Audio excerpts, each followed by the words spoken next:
नमस्ते। आज के इस बेहद दिलचस्प सेशन में हम भारत के बिल्कुल केंद्र में चलने वाले हैं। एक ऐसी जगह जहां का भूगोल, सदियों पुराना इतिहास और एक कमाल की जीवंत संस्कृति आपस में ऐसे गुथे हुए हैं कि आप हैरान रह जाएंगे। जी हाँ, हम बात कर रहे हैं मध्य प्रदेश की, अतुल्य भारत का धड़कता हुआ हृदय। तो चलिए बिना किसी देरी के इस सफर की शुरुआत करते हैं। आज के हमारे इस पूरे सिलेबस का नक्शा कुछ इस तरह रहेगा। पहले हम यहाँ की प्राकृतिक और भौगोलिक नींव को समझेंगे, फिर चलेंगे उन प्राचीन स्मारकों की तरफ जिन्होंने इतिहास रचा। उसके बाद सदियों से चली आ रही जनजातीय संस्कृतियों और आधुनिक विकास की बात होगी। और हाँ, आखिर में आपकी याददाश्त पर रखने के लिए एक छोटा सा पॉप क्विज भी होगा, तो पूरा ध्यान यहीं रखिएगा। तो चलिए मॉड्यूल 1 से शुरुआत करते हैं। सबसे पहले ये समझना जरूरी है कि मध्य भारत को कौन सी प्राकृतिक चीजें इतना खास और हरा भरा बनाती हैं। इमेजिन कीजिए, एक तरफ विशाल नर्मदा नदी बह रही है और दूसरी तरफ प्राचीन विंध्य और सतपुड़ा की पहाड़ियां सीना ताने खड़ी हैं। ये सिर्फ एक नज़ारा नहीं है, ये यहाँ के पूरे इकोसिस्टम की जान है। और अगर हम थोड़ा पश्चिम की तरफ चलें तो वहाँ है मालवा का पठार। यहाँ की उपजाऊ काली मिट्टी को देखकर ही समझ आ जाता है कि ये पूरे क्षेत्र के कृषि चक्र का सबसे मजबूत आधार क्यों है। अब सिर्फ पहाड़ और नदियां ही नहीं, यहाँ के घने जंगल भी बिल्कुल वर्ल्ड क्लास हैं। कान्हा, बांधवगढ़, पेंच और कूनो नेशनल पार्क के बारे में तो आपने सुना ही होगा। ये घने जंगल वन्य जीवों के लिए एकदम परफेक्ट और सुरक्षित हैबिटेट हैं। इसी वजह से तो मध्य प्रदेश को बड़ी शान से भारत का टाइगर स्टेट कहा जाता है। ये जंगल असल में बहुत जरूरी वन्यजीव कॉरिडोर का काम करते हैं, जो हमारी जैव विविधता को बचाए रखने के लिए लिटरली सबसे अहम है। मतलब अगर इस पूरे मॉड्यूल का निचोड़ निकालें तो बात साफ है। यहाँ का जो ये कमाल का प्राकृतिक परिदृश्य है ना, नदियाँ, पठार, जंगल, यही वो मजबूत नींव है जिस पर यहाँ की खेती भी फल फूल रही है और हमारे बाघ भी सुरक्षित हैं। इसके बिना कुछ भी मुमकिन नहीं था। अब जब हमने जमीन और भूगोल को समझ लिया है तो मॉड्यूल 2 की तरफ बढ़ते हैं। चलिए देखते हैं कि कैसे इन्हीं उपजाऊ जमीनों ने दुनिया की कुछ सबसे बेहतरीन प्राचीन सभ्यताओं और लाजवाब वास्तुकला को जन्म दिया। अगर हम इतिहास के पन्ने पलटें तो हजारों सालों का एक बहुत ही शानदार क्रमिक विकास देखने को मिलता है। सोचिए, प्रागैतिहासिक काल में शुरुआती इंसान भीमबेटका की गुफाओं में पेंटिंग कर रहे थे। फिर आता है मौर्य साम्राज्य, जहां सम्राट अशोक ने सांची में इतिहास रचा। और उसके बाद मध्यकालीन राजपूत राजाओं का दौर, जिन्होंने अद्भुत मंदिर बनवाए। ये एक एकदम सीधी और क्रोनोलॉजिकल लाइन है जो हमें हमारे अतीत से जोड़ती है। सम्राट अशोक द्वारा बनवाया गया सांची स्तूप इसका सबसे बेहतरीन उदाहरण है। ये दुनिया के सबसे पुराने और सबसे अहम बौद्ध स्मारकों में से एक है। इसकी बनावट को गहराई से देखें तो पता चलता है कि कैसे ये इस क्षेत्र में गहराई से रची बसी प्राचीन सांस्कृतिक और धार्मिक परंपराओं को रिफ्लेक्ट करता है। ये सच में एक मास्टरपीस है।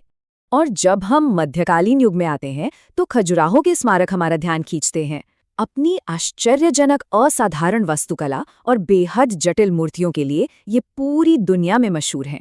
इन पत्थरों को तराश कर जो कलाकारी की गई है ना, वो स्पष्ट रूप से दिखाती है कि उस दौर के राजपूत राजाओं के समय में कला और वास्तुकला किस चरम पर पहुंच चुकी थी। तो क्लास, इस अध्याय का सबसे अहम पॉइंट ये है कि ये ऐतिहासिक जगहें हमें हजारों सालों की मानव कला और सोच का एवोल्यूशन दिखाती हैं। भीमबेटका हमें शुरुआती इंसानों की जिंदगी दिखाता है, सांची प्राचीन बौद्ध विरासत को सहेजे हुए है और खजुराहो मध्यकालीन राजपूत कलाकारी का बेहतरीन नमूना है। अब आते हैं मॉड्यूल 3 पर, और सच बताऊं तो ये मेरा फेवरेट हिस्सा है, क्योंकि यहाँ हम देखेंगे कि कैसे वो प्राचीन इतिहास आज भी आधुनिक, जीवंत संस्कृति और परंपराओं में जिंदा है। मध्य प्रदेश की इस कमाल की सांस्कृतिक विरासत की रीढ़ हैं यहाँ के आदिवासी समुदाय, जैसे गोंड, भील और बैगा। पता है, ये समुदाय आज भी अपनी पारंपरिक कला और शास्त्रीय संगीत को बिल्कुल सहेज कर रखे हुए हैं। और चंदेरी या महेश्वरी जैसे खूबसूरत कपड़ों की बात ही क्या करनी। गोंड चित्रकला जैसी कलाओं में जो रंग और ऊर्जा है, वो हमारी विरासत को आज भी पूरे उत्साह के साथ जिंदा रखे हुए हैं। अब भाषा की बात करते हैं।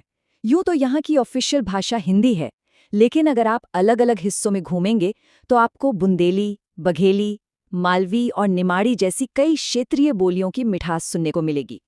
यह विविधता दिखाती है कि राज्य भर में कितनी गहरी और समृद्ध लोकल आइडेंटिटी मौजूद है। हर क्षेत्र की अपनी एक अलग और अनोखी आवाज है। और भाई, जब संस्कृति की बात हो रही हो तो हम इंदौर के शानदार स्ट्रीट फूड को कैसे भूल सकते हैं? कोई चांस ही नहीं है।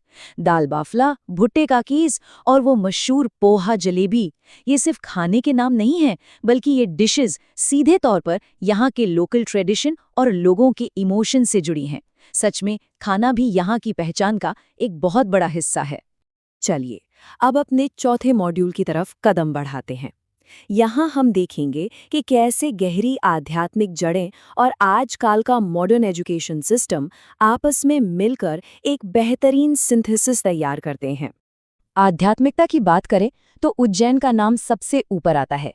यह शहर महाकालेश्वर ज्योतिर्लिंग का घर है और भव्य कुंभ मेले की मेजबानी करता है। आज भी उज्जैन एक बहुत बड़ा आध्यात्मिक केंद्र है, जहां प्राचीन धार्मिक परंपराओं का सम्मान करने के लिए हर साल लाखों तीर्थयात्री पूरी श्रद्धा के साथ आते हैं। अब जरा इस बात पर गौर करते हैं कि यहाँ कितना शानदार कॉन्ट्रास्ट देखने को मिलता है। एक तरफ हमारे पास सांची स्तूप जैसे विचार और शिक्षा के प्राचीन केंद्र हैं, जो हमें अतीत की गहराई में ले जाते हैं, और दूसरी तरफ IIT इंदौर और डॉक्टर हरि सिंह गौर विश्वविद्यालय जैसे एकदम मॉडर्न टेक्नोलॉजी और एजुकेशन के सेंटर हैं।